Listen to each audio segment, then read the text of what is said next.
Boa noite, pessoal. Tudo bem com vocês? Hoje, dia 1º de outubro de 2021, temos o agrado de apresentar o professor Dr. Francis Córdova, que nos vai apresentar hoje a palestra com título Uma Introdução à Teoria de Controle Matemática com Aplicações. Tá? Eu agradeço a presença de todos vocês aqui agora, uma sexta-feira de noite, né, escutando matemática. É uma coisa que liga todo mundo aqui presente, né? E eu vou passar agora a voz do nosso aluno André, que está envolvido no projeto. Boa noite. O professor Francis Córdova possui graduação em matemática pela Universidade Nacional do Callao, mestrado em matemática pela Universidade Federal do Rio de Janeiro e doutorado em matemática pela Universidade Federal doutorado em matemática pela Universidade Federal do Rio de Janeiro. Tem experiência na área de matemática, com ênfase em equações diferenciais parciais, atuando principalmente nos seguintes temas: sistemas termoelásticos, misturas de sólidos, estabilidade e instabilidade via semigrupos, decaimento polinomial. Atualmente é professor e vice-coordenador do Departamento de Matemática da Universidade Federal de Santa Catarina. Passo então a palavra para o professor. Boa noite, muito obrigado, André, pela apresentação. Obrigado, Ivan, pelo início desta palestra. Agradeço a todos a presença. Não é só uma sexta-feira aqui na UFES, que é o último dia do semestre também. Mas eu vou compartilhar minha tela neste momento. Aí só vou pedir ao André, cada vez que eu fizer uma pergunta, para verificar se vocês conseguem ver a apresentação e se estão conseguindo me ouvir direito. André, tá tudo certo para você? Beleza. Tá, então se todo mundo está assistindo aqui a primeira tela, basicamente eu vou dar os primórdios ou uma introdução sobre teoria de controle matemática, aproveitando de algumas aplicações. Eu recebi o convite, que agradeço muito estar aqui, eu estou realmente contente. E me falaram que a maioria de assistentes vai ser alunos da graduação, então eu preparei. Peço desculpas se alguém esperava um pouco mais de profundização, mas minha apresentação é basicamente noções da teoria, e não precisamos mais do que as disciplinas que geralmente vemos na graduação. Porém, vou dar algumas informações de índole de pesquisa, e a gente pode conversar também acima do que eu falei aqui. Tá? Muito bem. Então, o que é a teoria do controle? Né? É uma parte da matemática que estuda sistemas dinâmicos. Então, já a palavra sistema dinâmico tem que ser entendida, mas não é só qualquer sistema dinâmico. São sistemas dinâmicos onde o comportamento das soluções, digamos, ela pode ser mudado por meio da aplicação de controles ou actuadores. Aí eu só vou dar um exemplo bem bobinho aqui, né? Só para lembrar essas épocas. Se você não conhece este aparelho que está aqui, é porque você é muito novo. Parabéns. Então, é um videogame, versão inicial, né? Então, quando você liga o videogame, o jogo começa, e se você não fizer nada, provavelmente você vai perder, né? Aí, porque o jogo tem sua própria evolução através do tempo, ele tem um desenvolvimento. Mas se você começar a atuar, né, através de um controle do videogame, e você começa a utilizar suas estratégias, habilidades, né? Tem que ter muita habilidade. No meu caso, eu sou muito ruim nesses jogos. E você ter sucesso e chegar ao que você quer, o que você quer ganhar, né? Então, você vai utilizar alguns passos para ter sucesso ali. Bom, a teoria de controle é mais ou menos isso, é uma ideia, né? Então, a minha palestra hoje é fornecer um pouco de matemática a esta ideia para que quem estiver ouvindo saia com uma coisa legal ou com alguma motivação para poder pesquisar nesta área. Okay? Bom, então, se vamos começar do início, né? Vamos logo atrás. É bem sabido, bem conhecido que o berço da civilização encontra-se na região da Mesopotâmia, né? Que é uma região que basicamente tem muitas áreas desérticas, né? Não tem água, mas tem rios relativamente perto, e as primeiras civilizações ou culturas, né, que se assentaram ali, que a gente tem registro que são as primeiras, né? Tiveram que produzir técnicas e conhecimentos para poder controlar o fluxo, o volume e direção das águas provenientes daquele rio. E não só isso, né? Tem que controlar o volume porque tem algumas sementes que não precisam de tanta água, tem outras plantas que sim. Por exemplo, o arroz precisa de muita água em certa fase do seu crescimento. Outras plantas, como, por exemplo, as palmeiras, não precisa de tanta água. Então, ter um controle do meio ambiente onde a cultura estava se assentando para ter prosperidade. Só para ficar mais perto da gente, né, já tem conhecimento de culturas aqui em Sul-América que também tiveram grandes retos para poder dominar o meio ambiente. Estou falando, por exemplo, da cultura inca, né, que estava assentada na grande parte do Peru, Equador, Colômbia, Bolívia, grande parte de Chile e um pouco da Argentina. E, por exemplo, a técnica com respeito à agricultura, eles construíram o que a gente conhece como andenes e que em português poderia se entender como terraços agrícolas. Então, em cada nível dos andenes tem uma composição da terra com diferentes tipos de minerais e também com um microclima, que sabemos, por exemplo, que a quantidade de oxigênio na parte mais alta não é igual que na parte mais baixa.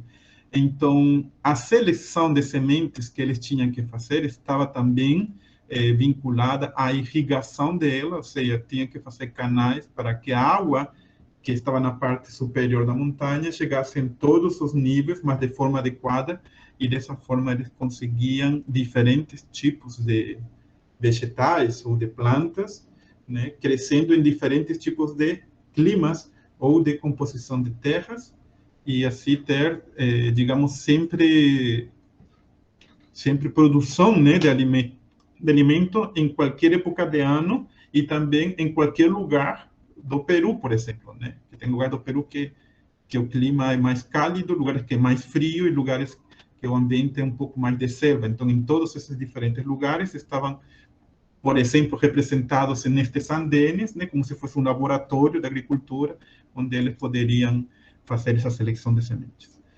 Vamos voltar no verso da civilização, que foi Mesopotâmia, e na linha do tempo tem outra fase da história humana, onde a teoria do controle, digamos assim, pelo menos como pensamento, como ideia, vai se formalizando. E sabemos que na Grécia Antiga tem os fundamentos do método científico, né? A ciência que a gente entende como agora é consequência de toda aquela lógica, métodos que os gregos idealizaram e iniciaram. Por exemplo, Aristóteles fez o seguinte enunciado: se cada instrumento pudesse realizar seu próprio trabalho, obedecendo ou antecipando a vontade dos outros, os homens não precisariam de servos nem de escravos. Ele falou isso, e eu acredito que ele é uma linha de pensamento que levou a outra fase da história humana, que a gente conhece como Revolução Industrial. Ou seja, construindo máquinas que fizessem o trabalho dos homens, né? Por exemplo, temos um ícone desta fase, que são as máquinas de vapor, e um dos científicos que aperfeiçoou, melhorou esta máquina, é o James Watt, né, que eu estou apresentando agora. Ok? É um dispositivo que gera energia mecânica, começando, né, com fervendo uma água que gera um vapor. Esse vapor dá um diferencial de pressão em um contenedor que estou sinalizando aqui, e esse diferencial de pressão movimenta os pistões que depois gera energia mecânica na roda, né? Esta estrutura tem que ter uma válvula de escape, eu não sei se estou falando português certinho, mas tem que ter uma comporta para liberar pressão, porque se você manter a pressão do vapor em todo o tempo, né, o negócio pode explodir. É como se você tivesse uma panela de pressão cozinhando e você nunca tira a tampa. É claro que vai explodir em algum momento, né? A pressão tem que ser liberada. Então, isso daí poderia fazer um homem ou poderia ser automático, né? O artefato poderia ter um mecanismo para liberar pressão de tempos em tempos. Então, o James Watt ideou isso. Ele é um representante desta época da Revolução Industrial. E indo nessa linha de controle e automação, né, que A gente tem uns exemplos modernos bem relevantes, por exemplo, o robô Atlas, que foi apresentado em 2013 por a Boston Dynamics.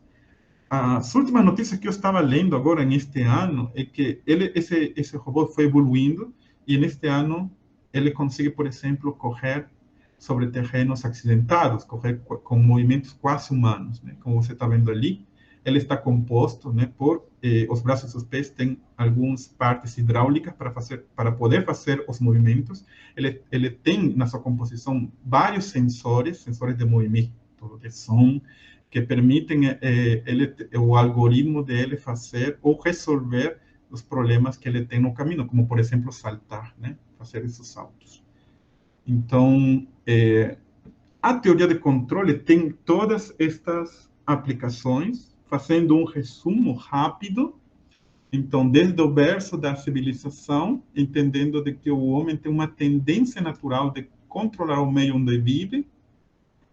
Depois, a aparição do método científico na Grécia Antiga, e, em particular, seguindo a linha de pensamento do Aristóteles, respeito a que os objetos possam fazer os trabalhos do homem, chegamos na época da Revolução Industrial, onde máquinas foram se construindo para fazer trabalhos através de algum método e uma técnica, e atualmente tendo aplicações em tecnologias e conhecimentos diversificados. Aqui eu utilizei esta linha temporal só para dar ênfase a 3 aspectos que eu quero falar na minha palestra, que é modelamento matemático, a teoria do controle e a implementação. Porque se você tem um certo fenômeno na natureza, ou algum comportamento, alguma dinâmica, você precisa da linguagem da matemática, né? Depois você vai elaborar o problema do controle sobre aquele modelo, e isso faz a teoria do controle, resolver o que a teoria do controle propõe para esse modelo matemático, e logo o engenheiro tem que implementar.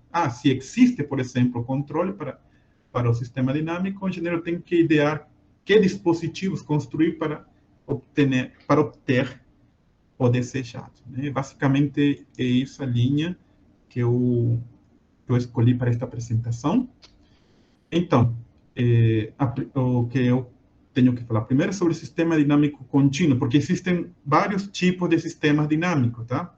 Existem sistemas dinâmicos probabilísticos, sistemas dinâmicos discretos. Eu vou falar dos sistemas dinâmicos contínuos, que basicamente está composto por uma equação em derivadas ordinárias, né?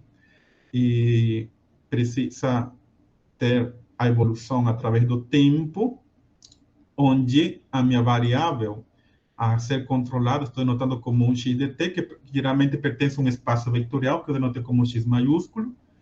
Então, o x0 é o dado inicial, ou seja, que o sistema no tempo zero, como ele se comporta. O x, eu vou chamar ele de estado do sistema, é a variável que queremos controlar, é o x, né? Queremos que ele se comporte de uma certa forma. Através de quê? Através de um actuador que a gente vai denominar de controle e denotar como U. Este U pertence a um conjunto, que eu notei aqui, se vocês estão vendo. Esse conjunto é chamado conjunto dos controles admissíveis, por isso que eu vou botar aqui como subíndice AD. O X, espaço de estado, é um espaço vetorial, e ele é basicamente uma função do tempo até o espaço vetorial X, o X minúsculo, né?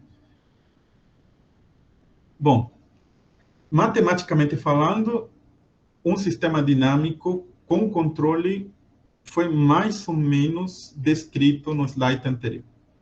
Mas esses modelos estão dados no slide anterior de forma muito geral. Eu vou tentar fazer exemplos de como a gente consegue modelos matemáticos de outras naturezas, por exemplo, na biologia, agora, né? Então, imagina 2 espécies, a raposa e a lebre, que possuem uma relação de presa-predador. Olha os princípios biológicos que poderiam acontecer em um ecossistema, digamos, ideal, né? Então, se temos muitos predadores e poucas presas, como estamos vendo aqui. Isso que significa? Isso significa que tem pouco alimento. Se tem pouco alimento, é claro que alguns bichos predadores vão morrer. então vou ter diminuição dos predadores. Esta diminuição dos predadores vai fazer que as presas não tenham inimigos, né?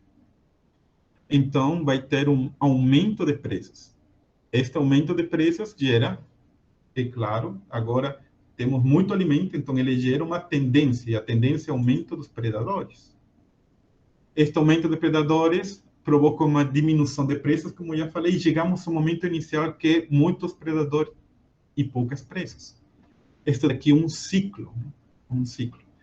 Agora, imaginemos que em certa parte do ciclo tem tantas presas que essas presas poderiam virar pragas do ponto de vista do ser humano, porque para elas se alimentar, talvez elas afetem os cultivos do agricultor ou invadam as casas dos moradores que estão perto daquele ecossistema. Então, poderiam ser pragas, né?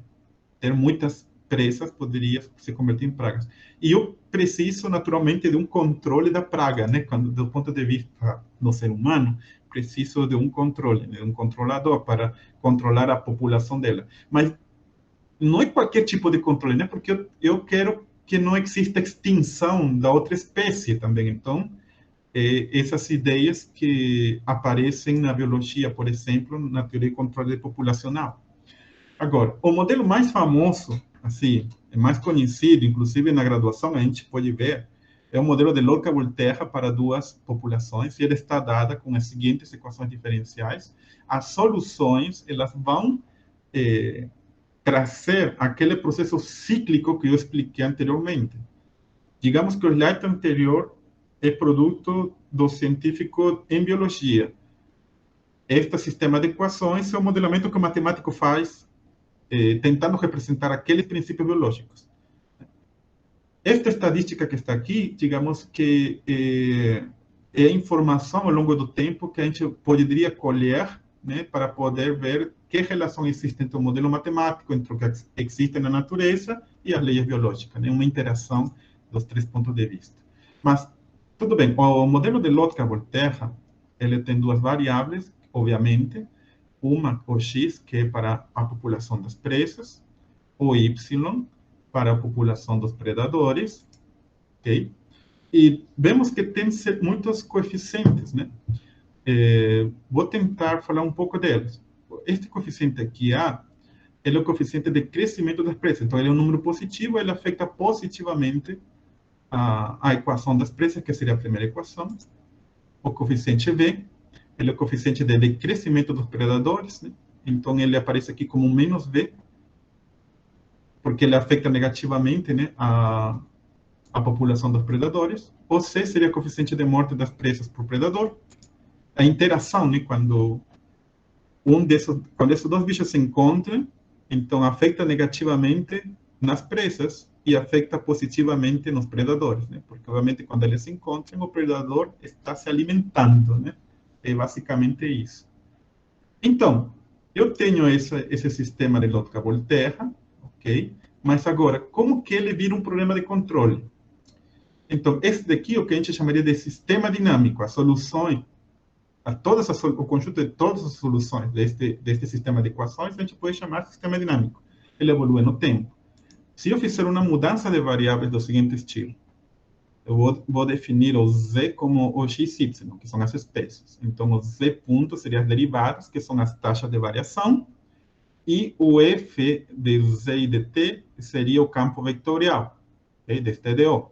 Na realidade, é a parte direita do modelo, né? Então, reescrito de forma sucinta, seria c ponto igual ao f zt, e tenho que ter um dado inicial, né? Porque um EDO é uma informação inicial, digamos que são as populações no tempo t igual a 0, e a gente tem este sistema dinâmico. É claro que eu não pensei em controle aqui, então é só um sistema dinâmico, mas se eu idear em um problema de controle para esse sistema dinâmico, eu teria que acrescentar no sistema um controle, que eu vou chamar de U. Agora, o controle que estou acrescentando aqui, olha, você pode ver que é um controle que está afetando só a primeira equação, ou seja, as presas. Isso é quando estou pensando que a presa pode virar praga, né? Então, eu vou controlar a pressa. Então, matematicamente, ele poderia entrar desta forma, é só um exemplo. Então, eu teria agora o modelo de controle. E agora podemos pensar, será que existe um controle para que realmente aquela presa diminua ou sua população, mas de tal forma que o predador não se extinga, né? Que o predador sempre tenha alimento suficiente? Será que isso é possível? Então, vai depender dos números, né, que aparecerem aí. Mas, basicamente, esse seria a introdução de um problema de controle para esse tipo de modelo.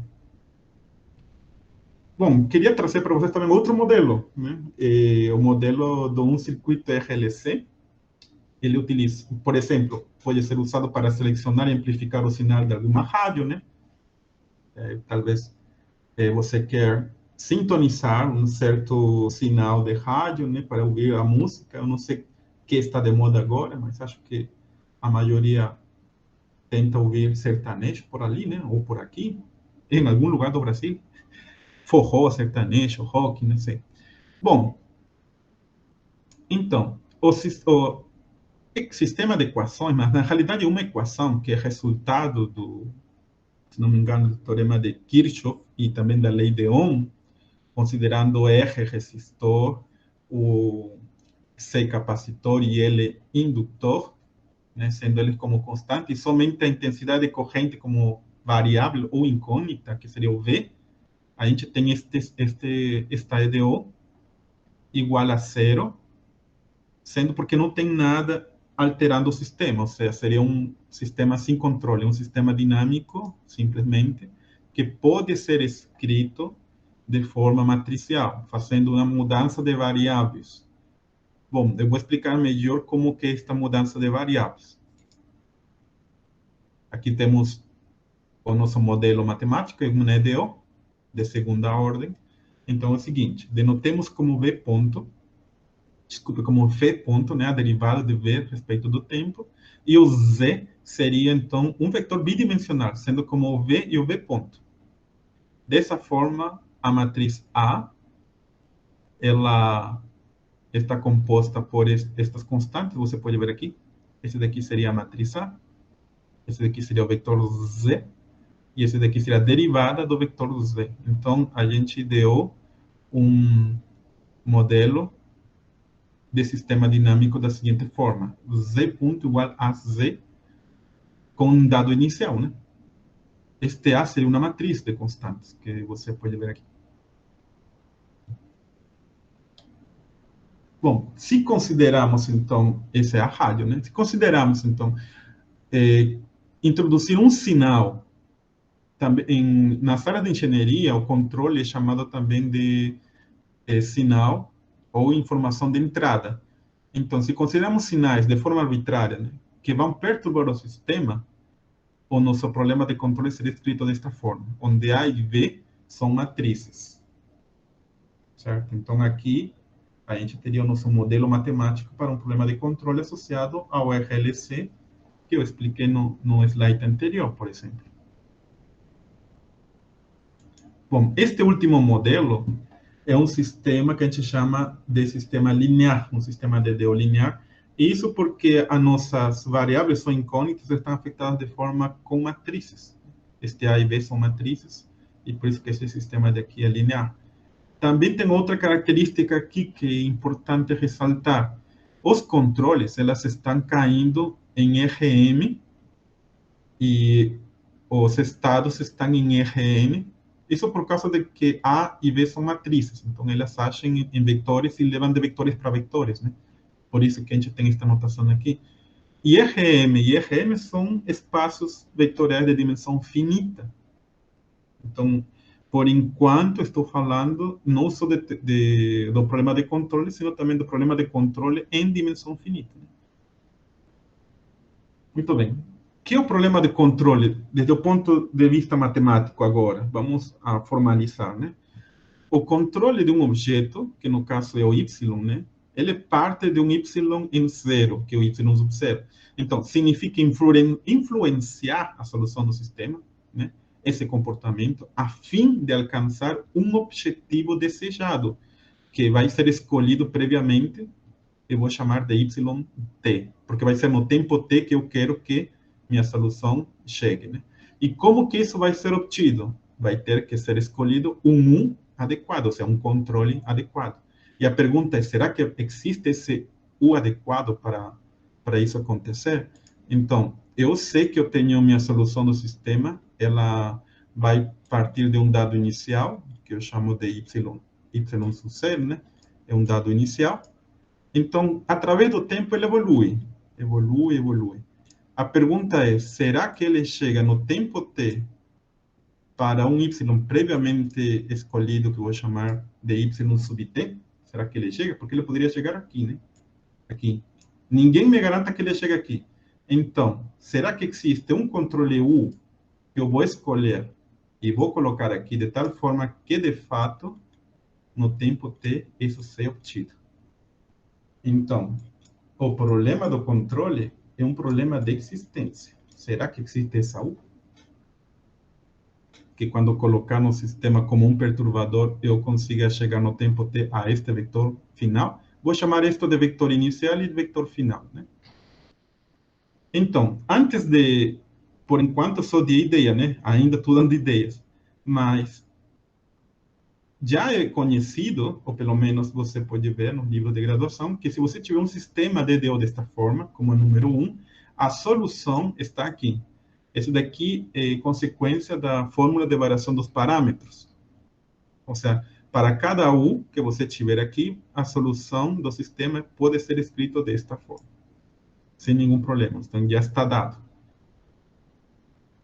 A ideia é este daqui é a solução, mas eu não sei aonde que essa solução vai, né? Se você variar o U, você vai chegar a vários pontos, não necessariamente onde você quer.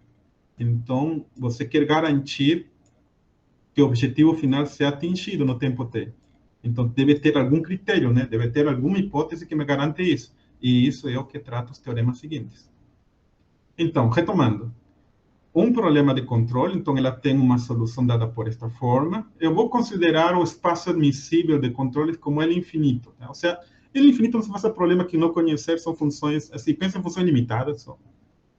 Tá? Observe que YT não depende dos valores maiores que o tempo, se eu analisar o YT. Por exemplo, aqui. O YT, para cada t, que é o tempo, a solução é escrita desta forma. Na integral, o limite superior é esse mesmo t. Então, esta variação da s, que seria o controle, né? O controle, você precisa conhecer o controle somente até o tempo t, que é o domínio da integração. Então, para parâmetros maiores que t, eles não afetam na solução. E por isso que se define um operador matemático, que eu vou denotar como o φ de tal, e tal só porque ele vai substituir o t, né, para não confundir. Mas eu poderia ter escrito aqui o t mesmo. Um φ de tal para cada sinal U. Sinal ou controle, né? Lembra-se que eu posso chamar a U de controle ou de sinal. Então, é o controle U, sendo como esta parte daqui, que é a integração. É exatamente o mesmo, tá? Isso, posso fazer isso para cada tal maior ou igual do que seja. Então, φ de tal é uma família de operadores. Como observação, se a gente considerar que o dado inicial seja zero, ou seja, a gente poderia pensar... Isso por causa de que o sistema é linear, não vai trazer maiores consequências de hipótese, tá?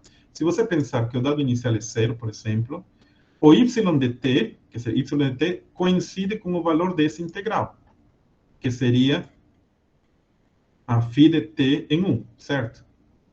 Que φ de t é uma função de u, que é exatamente esse integral que está aqui. A gente pode começar do zero, não vai trazer problemas, mas a gente pode fazer essa hipótese. Como o problema é linear, é só uma mudança de variáveis que você começa do zero, não tem maior mistério. Mas por que eu falei sobre isso, né? Por que eu falei? Porque, olha só, este y0 é o dado inicial e este yt é o dado final. E lembre-se que o problema de controle é você chegar a algum determinado ponto final escolhido previamente. Então, isso está relacionado com a imagem do φ de t. Tá vendo? Que depende do controle. Ou seja, será que existe um controle tal que este YT seja atingido? Entendeu? Vai depender, então, deste parâmetro tal, da família phi de tal, e do controle U. Se phi de tal é uma função e U, digamos que são os elementos do domínio dessa função, o que a gente está pensando aqui é uma imagem, né? A gente está falando aí de uma imagem, de uma função. Então, a primeira definição que a gente pode estabelecer, já de forma matemática, tá vendo? Todos os problemas que eu falei até agora, poderia ser assim: o sistema 1 é controlável, ou o par de matrizes AB é controlável, se existir um tal que a imagem, né, tal que para aquele tal, né, a imagem de phi de tal seja todo Rn, né? Seja que a imagem seja todo o espaço de face, que é o espaço onde minha variável mora, né? Minha variável mora em Rn. Ou seja, qualquer ponto final é um vetor de Rn. Então, a imagem desta função é todo Rn. Isso que significa que, para qualquer valor de Rn, ou seja, qualquer valor do espaço de face, eu poderia encontrar um controle tal que minha solução chega ali, entendeu? Agora está de forma matemática. Isso que significa matematicamente tudo que a gente falou até agora. Mas vamos evoluir, mesmo já tendo esta definição matemática, vamos evoluir para mais teoremas matemáticos. Porque fica meio que dependendo da criação de uma família parametrizada phi de tal, né? Não é muito agradável, porque eu tenho matrizes envolvidas aqui, teria que calcular a função e não ver se ela é sobrejetiva, né? Porque a imagem ser todo Rn seria que ela é sobrejetiva. E fazer esse cálculo não é tão agradável. Então, vamos tentar apresentar aqui os teoremas que fazem essa verificação da controlabilidade ser mais eficiente, mais rápida, mais agradável, tá? Ainda mais que essa função phi de tal está definida como uma integral, né? Isso. É um pouco difícil de manipular. Aham. Complica, né? Então, digamos que você precisa de elementos do análise funcional para fazer a verificação. E, na realidade, os teoremas que eu vou apresentar agora, eles só precisam do álgebra linear. Então, digamos que é uma simplificação, né, de coisas. Ok. Como observação, eu tenho aqui que minha solução tem n componentes e meu vetor de controle, a priori, tem m. E eu não dei nenhuma informação entre m e n. Mas é claro que para engenheiro é conveniente que o m seja menor ou igual que n. Por quê? Porque aqui, isso que significa? Se o teu controle tem menos componentes, significa que no momento de você implementar ou construir os dispositivos para que o sistema de evolução seja controlado, você vai utilizar o menor esforço possível, né? Um m igual a 1 seria o ideal, né? Construir um dispositivo, que construir 20 dispositivos. Então, a gente sempre vai assumir que m é menor ou igual que n por interesses práticos, tá? Mas sempre pensando que o menor m que a gente utilizar sempre vai ser o procurado, né? Sempre procurar o menor desculpa, sempre procurar o valor mais pequeno para m, sempre. Isso vai ocasionar ao engenheiro uma felicidade grande, porque vai utilizar menos esforço para construir dispositivos, né? Que representariam o controle matemático aqui. Bom, vamos a fazer definições clássicas que você pode encontrar em um livro de controle matemático. A primeira definição é assim: o sistema 1 é dito exatamente controlável no tempo t, se para todos dados do espaço de face, né, y0, yt, pudermos encontrar um controle, tal que a solução y satisfaça esta igualdade.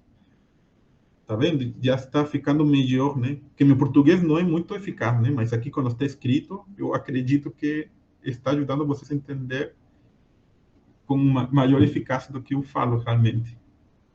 Então, temos, isso daqui seria exatamente controlável, porque eu vou exatamente a um vetor final, tá? Que poderia ser qualquer um. Isso está relacionado com sobrejetividade daquela função phi de tal, né? Lembra? Uma segunda definição seria controlável a zero. Um sistema é dito controlável a zero, porque o ponto final é o vetor nulo. Então, é claro que se o sistema é exatamente controlável, isso implica que é controlável a zero, né? Porque zero é um dos tantos valores que o espaço de fase tem. Tá? Mas digamos que enfraquecendo um pouco a ideia de controle, né? Não é controle para qualquer lugar, é um controle nulo, né? Para um vetor certo. Então, olha só. Você tem seu dado inicial y sub 0 aqui. Aí, se você não considerar controle, então o sistema dinâmico ele vai evoluir como ele quer, como naturalmente ele deveria ir, né? Certo? Isso quando o controle é nulo, não considera controle.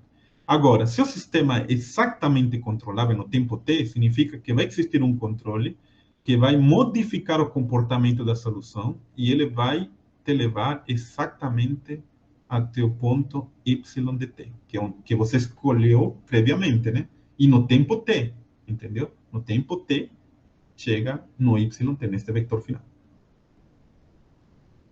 Mas, e se não chegasse a exatamente esse ponto? Então, existe outra definição que é dito aproximadamente controlável no tempo t. Isso significa que para todo dado inicial e final, que seria y0, yt, e todo epsilon positivo, pudermos encontrar um controle tal que satisfaça a seguinte desigualdade. Ou seja, que o controle vai fazer, também vai modificar o sistema dinâmico e ele vai levar no tempo t, não o ponto que você queria, mas sim dentro de uma bola de rádio epsilon. Concentra naquele ponto que você quer. Porque às vezes você não precisa, e sobretudo se você faz aproximação numérica, talvez você não consiga a solução exata, né? Mas se você ter certeza de que é possível conseguir uma solução aproximada tão perto como você quiser, né? Então, já é suficiente. Por exemplo, se você estiver no seu quarto e você considerar que a temperatura do seu quarto ele depende, né, da temperatura da região que envolve ele, do meio ambiente onde a tua casa se encontra, no verão vai estar quente o teu quarto, no inverno vai estar frio o teu quarto, então o que você faz? Você coloca um ar-condicionado, um aquecedor, ativa o controle e a temperatura vai variando. E você não sabe exatamente que temperatura você quer, você só quer sentir que o ambiente está agradável. Então, já quando está aproximado na temperatura ideal, já é suficiente para você. Então, às vezes, os problemas de controle não precisam ser exatos, né? Aproximadamente controlável já é suficiente para muitas aplicações. Agora, um teorema clássico desta teoria é o seguinte, que um sistema, por causa de ser linear, tá? Até agora, nesta parte formal, né, eu estou falando de linearidade, né, do sistema. Então, o sistema 1, que é linear, ele é exatamente controlável no tempo t, se somente se é controlável a zero. Ou seja, tanto faz se você só estudar a controlabilidade para zero, como exatamente controlável. Eles são equivalentes. Isso por causa da linearidade. Tá? E, como falei, a verificação da controlabilidade implicava uma integração de uma família de parâmetros, a existência de algum parâmetro tal que algum elemento da família seja sobrejetiva, né? E isso são muitas contas qualitativas, muitas vezes, ou envolvendo integráveis, etc. O teorema de Kalman... Sim. Professor Francis, tem umas...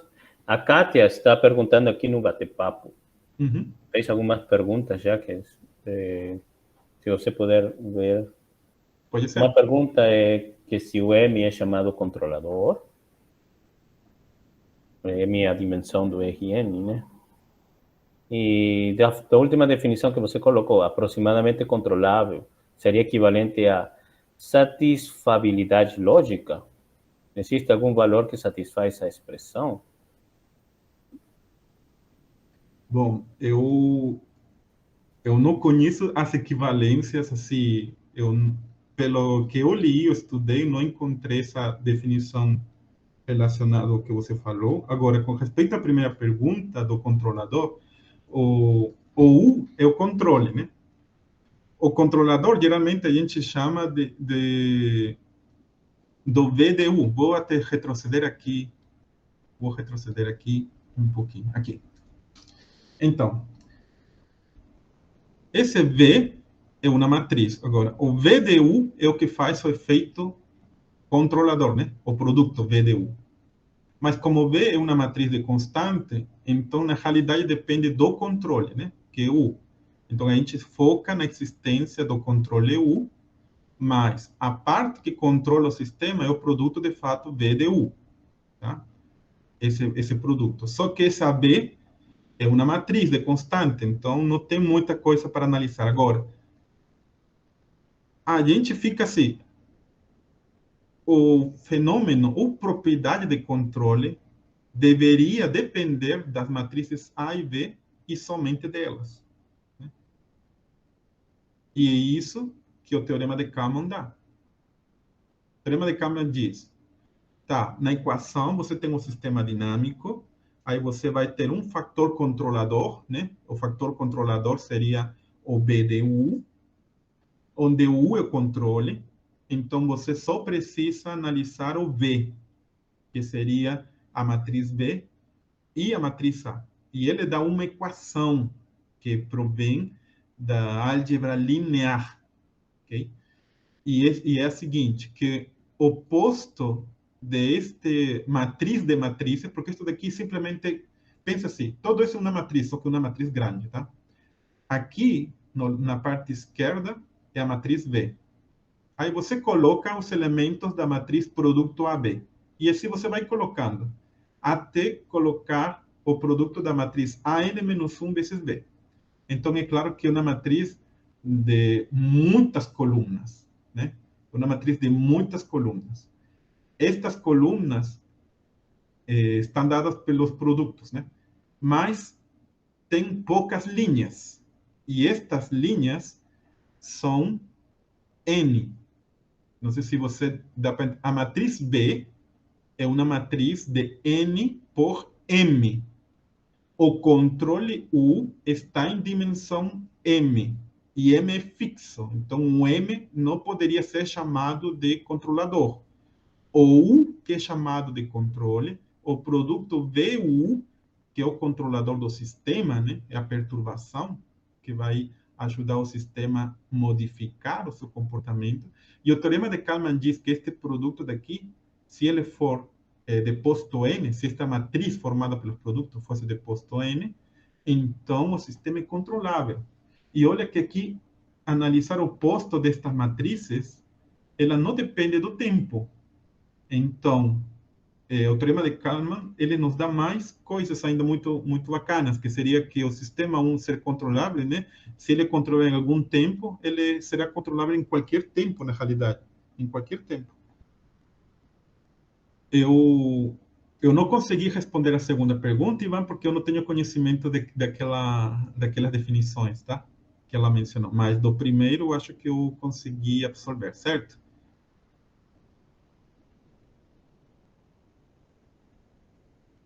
Certo, certo. Beleza.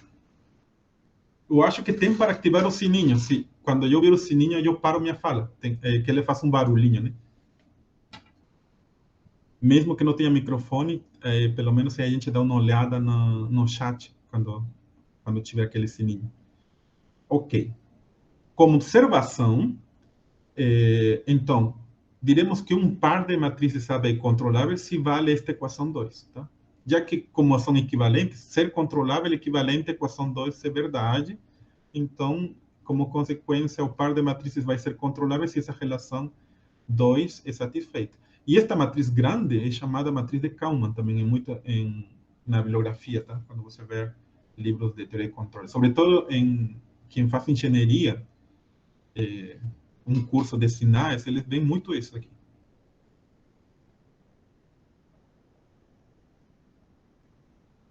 Bom, eu vou nos exemplos de novo, porque eu sei que fica muito pesado falar assim, de matemática, ainda tenho uns 10 minutinhos para falar, então. Bom, aqui deixei o teorema de Kalman, tá? E o teorema de Kalman diz em particular que este resultado, né, parede O, que o tempo de controle é irrelevante, né? Não nos interessa o tempo de controle, isso graças ao teorema de Kalman, tá? Então, o que vou considerar aqui é aquele modelinho dos bichinhos, lembra?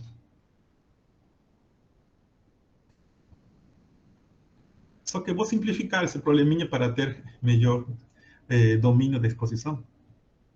Olha, o sistema de lógica Volterra, ele está baseado na interação das espécies, mas quando os coeficientes que representam a interação das espécies é nula, pode ser, né? Então, as equações ficariam desta forma. E isso daqui significa que as espécies têm um crescimento populacional que a gente chama de crescimento malthusiano, porque são equações de Malthus, onde não tem interação de uma com a outra. Cada uma prospera independentemente e cresce exponencialmente, inclusive. Então, eu quero que essas populações não cresçam tanto, porque senão viram pragas, duas, né? O prejudicam a sociedade humana. Então, eu vou considerar um controle. Olha só. Por exemplo, já falamos também de que é melhor utilizar o menor número de controles. Então, já que a dimensão é 2, né? Aqui o n vale 2, certo? Neste exemplo 1, o n vale 2. Então, o n seria 2 e o m seria 1. E lembre-se que conhecer o número m não me diz nada sobre controle. Tá? Não me dá informação sobre controle. O que me dá informação de controle são os coeficientes da matriz. Que no caso, a matriz B seria 1 e 0. E a matriz A seria a identidade para este sisteminha, tá? Então, lembre-se, eu quero que as duas populações sejam controladas para que elas não prejudiquem aos seres humanos que moram perto daquele ecossistema. Então, aplicando o teorema de Kalman, o que teríamos que fazer? Teríamos que calcular, aqui n vale 2, m vale 1, né? Teríamos que calcular a matriz de matrizes. Primeiro a matriz B, colocar. Como a matriz B é 1, 0, coloco 1, 0. Depois o produto AB.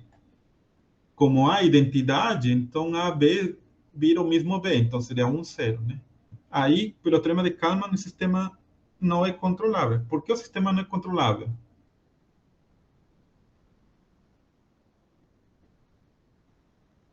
Pelo posto. Isso, porque o posto deveria ser 2, né?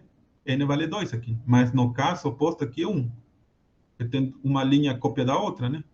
Não são LI, são LD. Ou a determinante é 0 também, né? Se a determinante é 0, então o posto não é total aqui. Né? A determinante aqui é 0. Ou seja, uma matriz singular.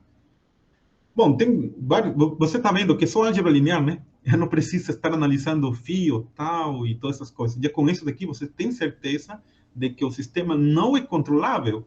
Ou seja, nunca vou conseguir o que eu quero com essas populações. Então, note que também poderíamos dizer que o sistema é não controlável pelo fato do controle não atuar na segunda equação. Tá? Então, esse tipo de coisas que a gente vê com essa teoria. Agora, vamos no segundo exemplo, o exemplo do rádio, né? Eu vou considerar o exemplo do rádio é uma equação de segunda ordem, tá? Só que com uma mudança de variáveis, eu posso convertir ela de forma matricial assim. Tem alguma pergunta, Ivan? Pode falar. A Katia levantou a mão, diz porque U tem dimensão 1. Ok. Porque a variável de controle tem dimensão 1. Aqui. Então, na realidade aqui, não é que essa dimensão 1, né? Que U seria uma matriz de 1 por 1, né? Que é um número que ela falou. Esta matriz B é uma matriz de 2 por 1, certo? Então, para o produto fazer sentido, o U deveria ser de 1 por 1. Porque de 2 por 1, aqui, 2 por 1, então para o produto fazer sentido, o U deveria ser 1 por 1.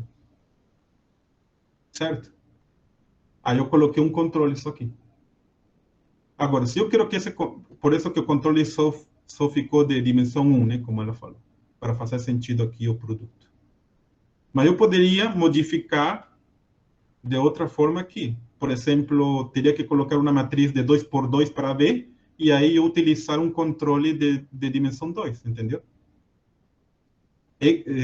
Ficou U de dimensão 1, porque a minha matriz B é de 2 por 1.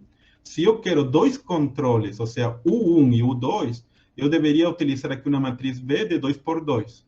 Isso resolve a tua pergunta, Kátia? Foi Kátia, né, Ivan? Sim. Então, é questão... Sim, resolve. Ah, tá. É porque questão de como você implementar o controle, né? Como você deseja, né? Aqui, no slide anterior, eu só apliquei um controle. Eu queria um controle só, né? Porque eu queria economizar, né? Utilizar 2 controles é custoso. Aí queria um. Só que a gente concluiu aqui que com um controle não dá certo, né? Mas antes de fazer a conta eu não sabia, entendeu? Antes de fazer a modelagem eu não sabia. Agora eu sei. Tem que ser 2 controles. Então, aí eu modifico minha matriz V e aí vou poder colocar um controle bidimensional. Aí tudo depende da modelagem, como você está vendo.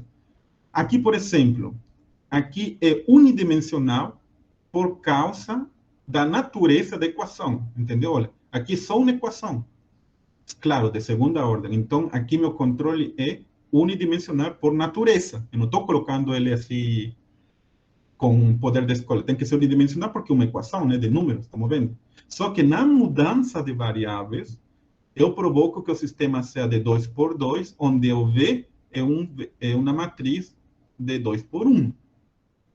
E aí fica compatível que meu controle seja de dimensão 1 aqui. Mas aqui a dimensão 1 não foi escolha do modelo, né? É porque a equação tem essa natureza, né? Então, a pergunta é, será que agora ele é controlável neste probleminha do rádio? Vamos lá, né? Olha, então a matriz A está dada aqui, a matriz B também.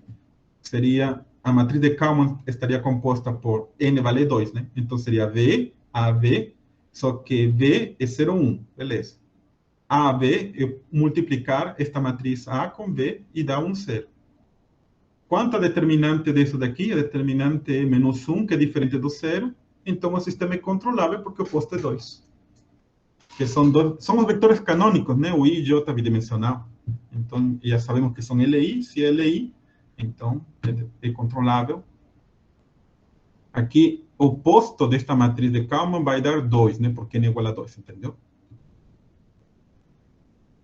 Então, por exemplo, aqui, nosso sistema de estados é bidimensional, ou seja, temos duas equações, mas só um controle e ela é controlável. Só com um controle é possível controlar ela, né? Esse é o resultado que o Kalman nos dá. Ou seja, podemos ir de um lugar para qualquer outro lugar, temos certeza, só que não sabemos quem que nos leva, né? Esse é outro problema. A gente só está vendo o problema de existência, né? Não estamos calculando o controle, entenderam?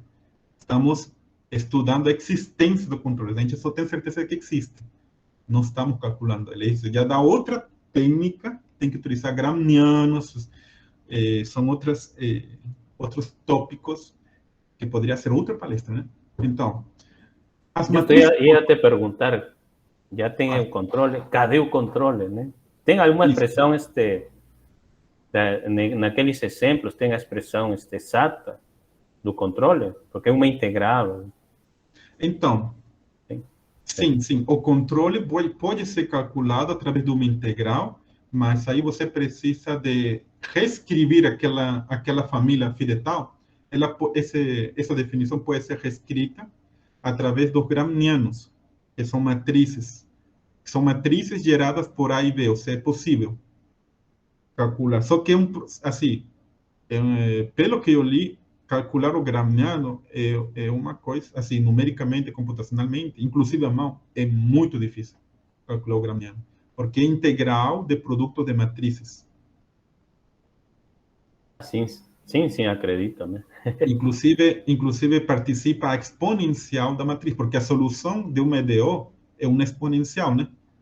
Então, você precisa calcular a exponencial da matriz A e multiplicar pela matriz V. Aí, depois, você integrar.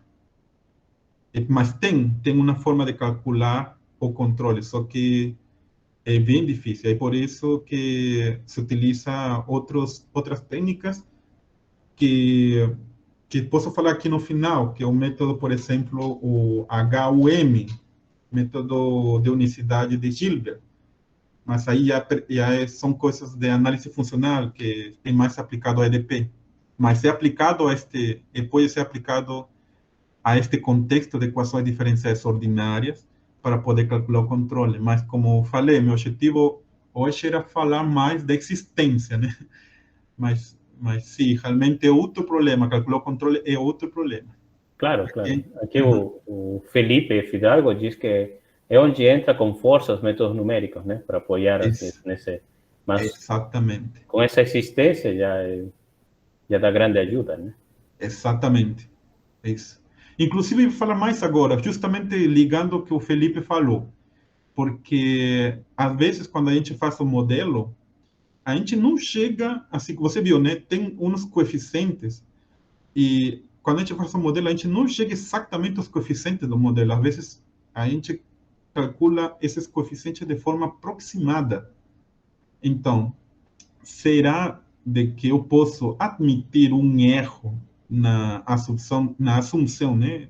Quando eu escolher os parâmetros A e B, será que eu posso aceitar um erro de tal forma de ter a garantia de que, mesmo tendo um erro ali, o erro me leve ao resultado de ser controlável? Em outras palavras, imagina que você não tem o A e o B, você tem o A com um erro, entendeu? Tipo A mais um epsilon, e aqui B menos epsilon. Então, você tem essa informação com esse erro. Será que você tendo esse erro e calculando que ele é controlável, será que o dado verdadeiro é controlável? Então, aí você estaria falando de uma propriedade topológica do espaço das matrizes controláveis, que é onde a ferramenta numérica entra de verdade, né? Porque aí você aproxima os coeficientes, os parâmetros, de tal forma que você tenha a garantia de que essa aproximação não vai alterar a propriedade de controlabilidade. Eu vou falar disso agora. Então, imagina que você junta o espaço de todas as matrizes controláveis, todas as possíveis, né? Claro, você vai ter que fixar um número n, que é a dimensão do espaço, e m é a dimensão do controle, né? Até o momento, eu só utilizei m igual a 1, certo? E o n igual a 2, né? Mas tudo bem, só para simplificar. E também utilizei números reais, mas poderia utilizar complexos, né?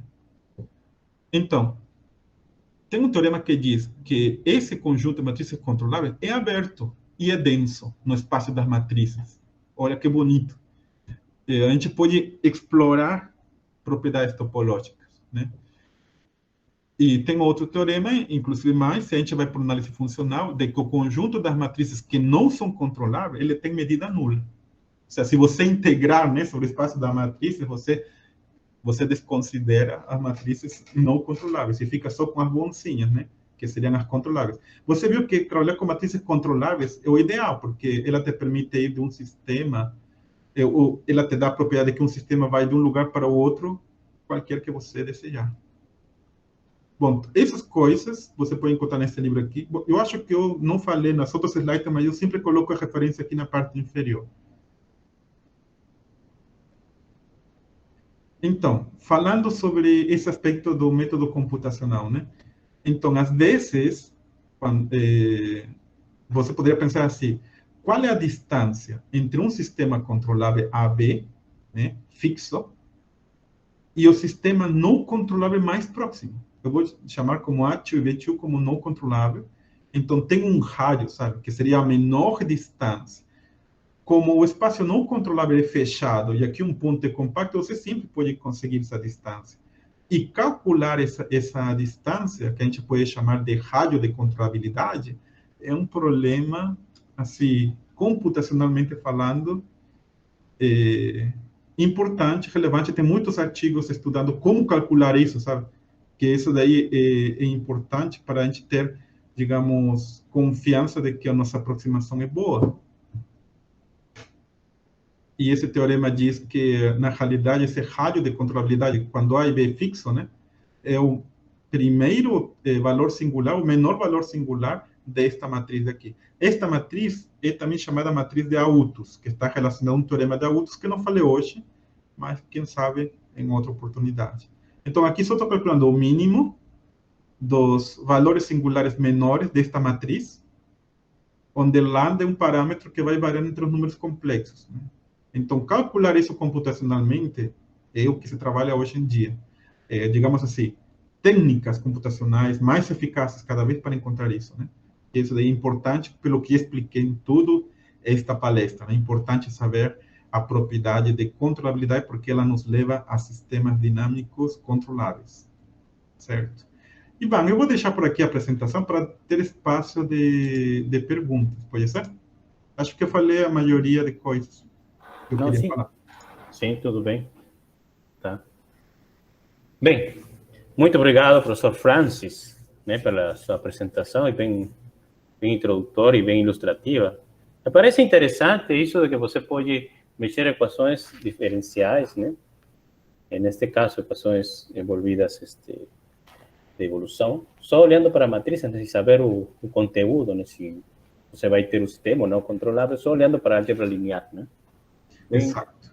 Bem, bem interessante, não espera, né? O problema de controle é a primeira vez que eu vejo desse jeito, e é algo bastante surpreendente, né? Mas, efetivo, aquele exemplo que você colocou, né, sobre o ar-condicionado dentro de um quarto, né? É praticamente esse esquema, né? Que a gente usa em cada instante, né? Não sabe o que está envolvido dentro, a matemática envolvida, né? Bem, então, pessoal, eu agradeço a participação de todos até agora. E eu gostaria de saber se alguém tem alguma pergunta, algum questionamento para o professor Francis. Pode abrir o microfone e falar à vontade, ou escrever aqui no bate-papo. Tem alguém, pessoal? Gostaria de fazer alguma... participar?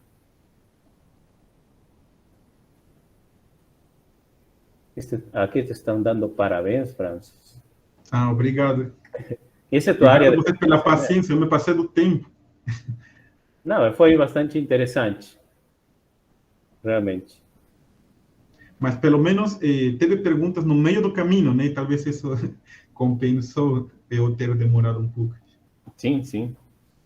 Obrigado. E como eu estava indicando, este professor Francis, essa é a tua área de pesquisa atualmente? Você está mexendo com essa Então, área? eu queria esclarecer. Esse daqui é a área que eu estou fazendo em um projeto de iniciação científica com duas acadêmicas da UFSC. Inclusive, elas vão apresentar, elas estão trabalhando tanto no RLC como no Loca Volterra com controle, porque tem, eu não falei aqui, mas tem o controle de equação não linear. Loca Volterra é não linear. Então, elas vão apresentar, eu acho que no Rio de Janeiro, agora em novembro, e são projetos independentes. O que eu fiz aqui foi só um resumo e acrescentando algumas outras coisas, né, da dimensão finita. Então, é um projeto de iniciação científica, mas como consequência desse trabalho, eu estou descobrindo com o percorrer do tempo que tem coisas ainda para ser feitas. Sobretudo, se você modificar o modelo matemático, né, aí fica interessante você ainda garantir as propriedades de controlabilidade. E, sobretudo, quando é não linear, né, que isso dificulta a verificação, né? Já tem outros teoremas. O Kalman é só para linear, né? Para não linear, já é outra coisa.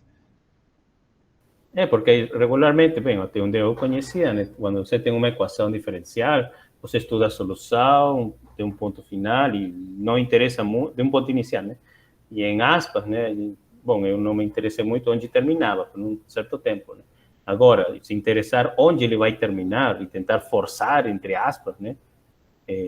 Se a evolução termina no ponto ou perto do ponto, é uma situação bem nova, novedosa, acho, né? Aqui, por exemplo, o Stanley Gabriel Sfredo indica aqui: qual é a linguagem de programação que é melhor para esse tipo de métodos, para implementar com a teoria de controle, se você conhece? Aí escapa do meu entorno de pesquisa. Eu sei que tem várias ferramentas, mas eu não saberia dizer qual é a melhor de todas, né? Eu só ouvi falar dos métodos de elementos finitos, né, até o momento, mas não, e isso para aproximar, digamos, as soluções, né? Não para aproximar o controle, sino já uma vez que existe o controle, depois o que eles querem é aproximar soluções, né? Para verificar, né, se de fato é mais que todo para verificar, né, se de fato o sistema está sendo controlado ou não. Uhum. E agora, eu acho que tem outra pergunta do Lenin. De outro chalaco. Aham. Eu achei interessante essa pergunta porque é justamente o que eu vou começar a fazer. Olha, a matriz B é uma matriz que te dá que ele pega um vetor controle e te leva para um vetor controle, né? Em EDP, você pode, em lugar de matriz, ter um operador. Tá? B, matriz é um exemplo de operador, mas em EDP você tem dimensão infinita, você teria uma matriz B sendo como um operador. E esse operador poderia funcionar assim: pega um controle e ele vai gerar o valor pontual daquele controle. Ou seja, você não precisa conhecer os valores do controle, senão só o valor na fronteira. É como que se você tivesse uma corda de violão e você coloca só no ponto final um dispositivo. Então, ele só vai mexer o ponto final, não todo a corda, entendeu? Ele não vai afetar só um ponto. E a pergunta é, será que com esse tipo de controles, isso são chamados de controle fronteira, né? Será que você consegue que o sistema faça o que você quer? Ou seja, ir de um ponto para 0, por exemplo, controle nulo? E esses são problemas que se trabalham em EDP, certamente. Problemas de onda com isso. O problema de onda, se ela é controlável, sim, e na fronteira também, mas como meu trabalho é mais para mistura de sólidos, ou seja, são equações acopladas, e aí que estão os problemas em aberto, quando você acopla várias equações de ondas e considera um controle de forma, um operador V, né, de forma pontual, que ele só pega um controle qualquer, mas te leva para um valor pontual. Então, isso fica dependendo de que tipo de acoplamento você tem nas equações, né?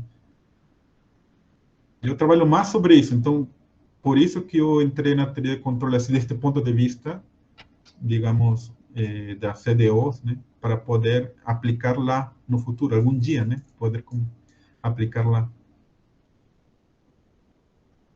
Entendi. Interessante. Realmente, né?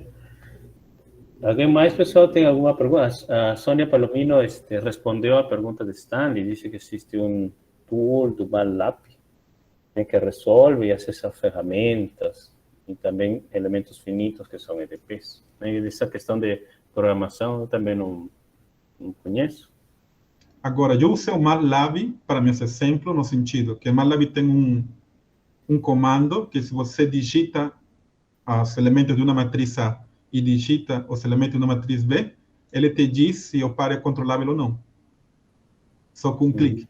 Você não precisa estar multiplicando, como eu mostrei aqui nos exemplos, né? Multiplicar e depois calcular o posto. O MATLAB faz isso com um comando, acho que se chama OVS. Ele, na realidade, ele utiliza a observabilidade, né? Mas com observabilidade é um problema dual à controlabilidade. Então, duas matrizes são controláveis se suas transpostas são observáveis. E no MATLAB tem um comando de observabilidade, é só pesquisar aí, matrizes observáveis. Então, é só digitar, isso é bonito, né? Você só digita os elementos da matriz e já sabe se o sistema é controlável. A matriz é pequena. Não, eu já usei matrizes de 4x4, 5x5, eu joguei e ele bota. Ele tem o seu próprio comando. Certo. É para brincar, né, com os alunos na aula. Sim, e também pode fazer a dinâmica, né, da equação e tudo, né? Tá, pessoal, alguém mais? Alguma pergunta?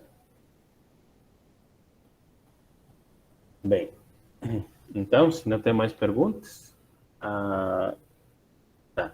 Se não tem mais perguntas, pessoal, então, eu vou agradecer a presença de todos vocês, tá? Presença do professor Francis, certo? Muito obrigado por estar presente aqui em MateWeb, tá? E antes de fechar, pessoal, eu vou pedir para todo mundo liberar o microfone e fazer uma batida de palmas para o professor Francis, tá?